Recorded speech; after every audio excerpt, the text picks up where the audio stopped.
Hello again to another Agricola React, and today we'll be watching what happened to the other Mesozoic mammals from PBSEans. PBSE is becoming one of my favorite channels. It's really good with the fact about the science, and especially like really far back in time. So I'm learning a lot from it, so let's just jump into it and see. In 2003, a fossil was discovered in an ancient lakebed in what's now China. It was almost a complete skeleton about the size of a platypus with teeth that resembled a seal's. And in the rock surrounding it, there was a shadow.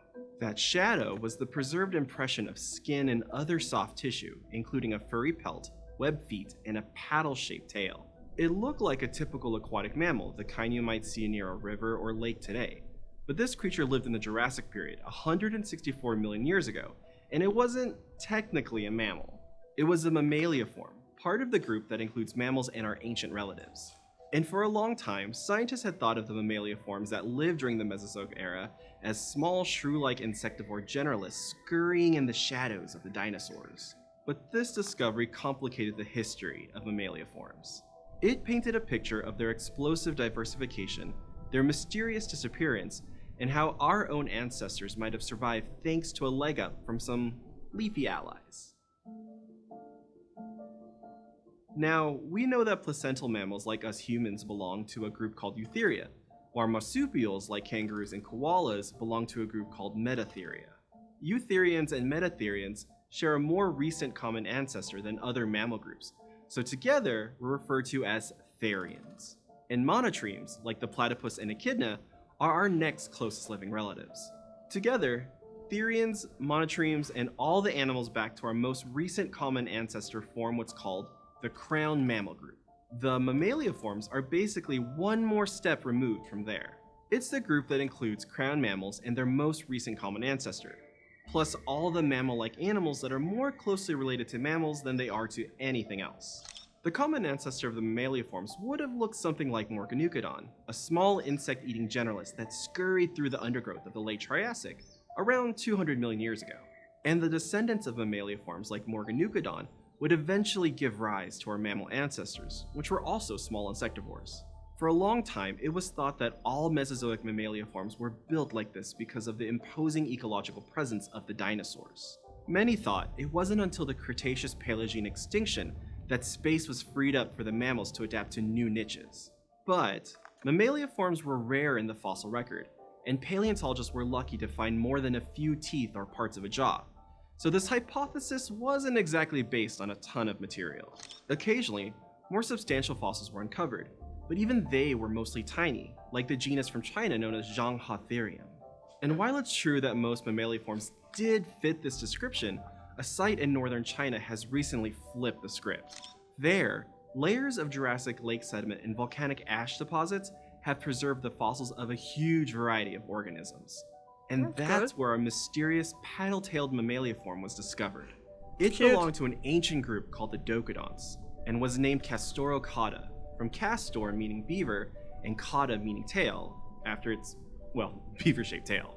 Measuring at least 42.5 centimeters long and weighing up to 800 grams, it may not have been huge by our standards, but it's the biggest Jurassic mammaliaform ever found. Castorocata also sported the oldest evidence of a furry pelt, which indicates it was warm-blooded. This suggests that some of the characteristics we associate with crown mammals are actually ancestral traits that existed long before we emerged. But its size and its fur are only part of what made this fossil so special. Castorocata was a far cry from a tiny scurrying generalist.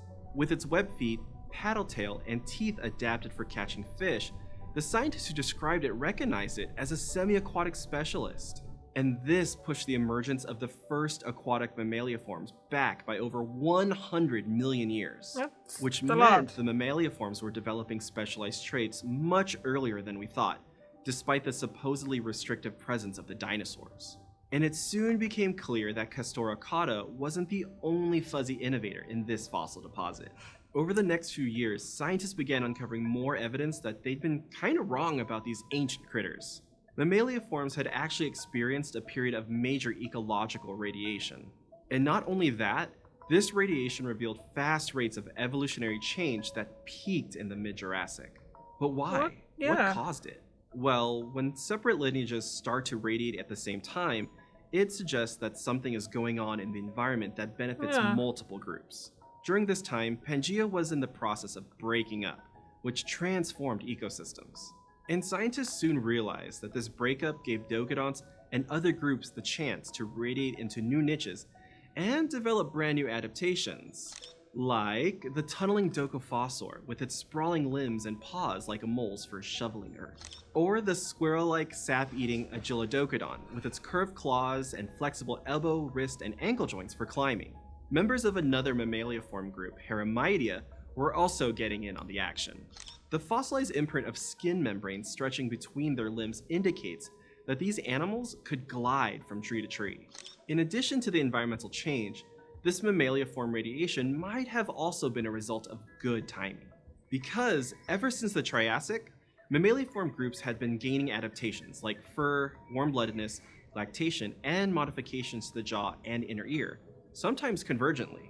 Developing this critical mass of advantageous traits could have made it easier for them to explore new environments and adapt to specialized roles. Now, the ancestors of crown mammals were also a part of this mid-Jurassic radiation, but while they saw a major increase in species diversity, they stayed shrew-like. For example, the late Jurassic Jeremiah, another mammal from that lake bed formation and the earliest known Therian. If Jeremiah wasn't our direct ancestor, it was at least a close relative, and would have looked a lot like our Jurassic ancestors. So if other mammaliaforms weren't nearly as constrained by dinosaurs as we thought, why did our ancestors stay so small? Well, a recent study found that other mammaliaforms actually had a greater role in suppressing the diversification of the Therians than the dinosaurs did, because of their good timing.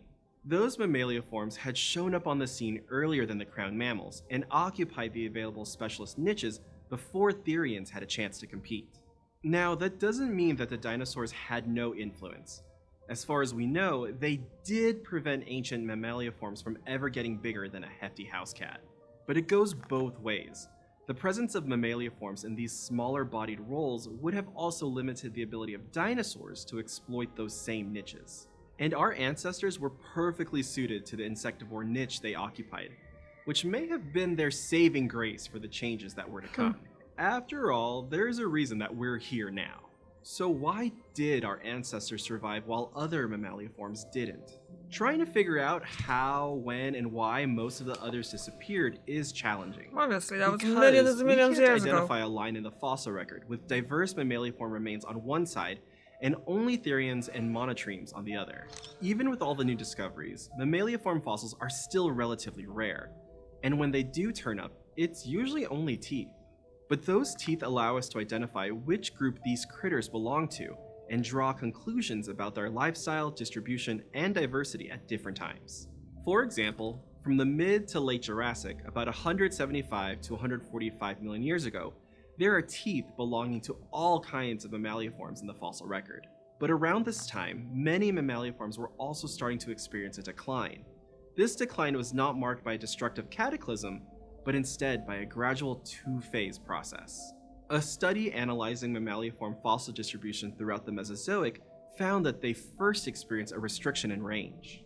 And then, during the Cretaceous, around 125 million years ago, the record reveals a decrease in species richness. During this time, in most areas, two types of teeth replaced all the others in the fossil record. The first type were similodont molars, belonging to the multituberculates, a rat-like group of crown mammals whose teeth mark them as plant eaters. The second type were tribosphenic molars. These are the kind of molars you have, and they're the kind of molars ancestral placentals and marsupials had. Studies indicate that this kind of tooth has a greater capacity to evolve into varied forms than some of the other tooth types. And in the late Cretaceous, they took on a form that could cut, pierce, and chew exoskeletons. These were the teeth of a small, insectivorous generalist.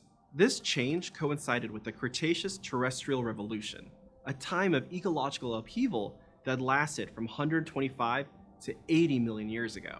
It was an event that would alter ecosystems forever: the spread of flowering plants. Flowering plants, or angiosperms, made up less than 5% of terrestrial plant species at the start of the period. But by the end of the Cretaceous, they dominated the land, comprising over 80% of terrestrial plant species. As flowering plants spread, small insect-eating mammals were in the perfect position to take advantage of the insect pollinators that diversified in response to this expanding niche. The ability of angiosperms to outcompete other plants in many regions even helped them make the climate more humid, expanding the world's wet tropical habitats, which began to spread into what's now North America and Eurasia. And mammals' ability to climb trees and travel across uneven terrain likely helped them to navigate the spreading tropical forests. At the same time, the growing abundance of fleshy fruit and seeds provided new nutritional opportunities for the herbivorous multituberculates. And their high energy needs may have driven them to compete more fiercely for resources. Such a dramatic change in the environment would have been a stressor for highly specialized animals that relied on specific resources, leaving many mammaliaforms struggling to adapt. But small generalist therians that were less reliant on stable conditions persisted. In this way, evidence suggests that the spread of angiosperms helped our ancestors succeed by tipping the scales against their ancient mammaliaform relatives. Some recently published fossil finds suggest that during this time, monotremes had radiated into diverse forms in Australia. But therians weren't free to take over quite yet. Other crowned mammal groups were still around and had started to specialize. The most successful of these was the multituberculates, a group that had taken advantage of the new abundance of vegetation brought on by the spread of angiosperms. They and several other mammal groups would go on to survive the KPG mass extinction, diversifying and competing with placentals, marsupials, and monotremes. But now we know that this era of evolutionary rivalry was nothing new for the mammals. Instead, it was the next chapter of a story that had played out over millions of years of mammaliaform history, from the diverse docodonts of the Jurassic to the angiosperms that helped our ancestors get a foot in the evolutionary door. Eventually, competition and a changing climate caused the last of those other mammal groups to disappear, leaving the monotremes and therians to diversify. The diversification resulted in the return of countless forms, from the shovel paws to the gliding membranes and the paddle tails that our ancient relatives pioneered. And that shift left our own group, the placentals, to become the most successful, diverse mammaliaforms to ever live, so far. That's cool. That was really cool. Like, I didn't even realize there was so many mammals so many years ago. That was so long ago. And it's just basically, well, obviously, it probably had in the back of my mind that was, obviously, they were leaving some together with the dinosaurs and stuff. But still, it's such a long time that I just don't really think about it, the existence of mammals and stuff. So, did you know that? Because I didn't. Obviously, I learned something new now, again. So, thank you very much for watching, and I see you tomorrow. Bye.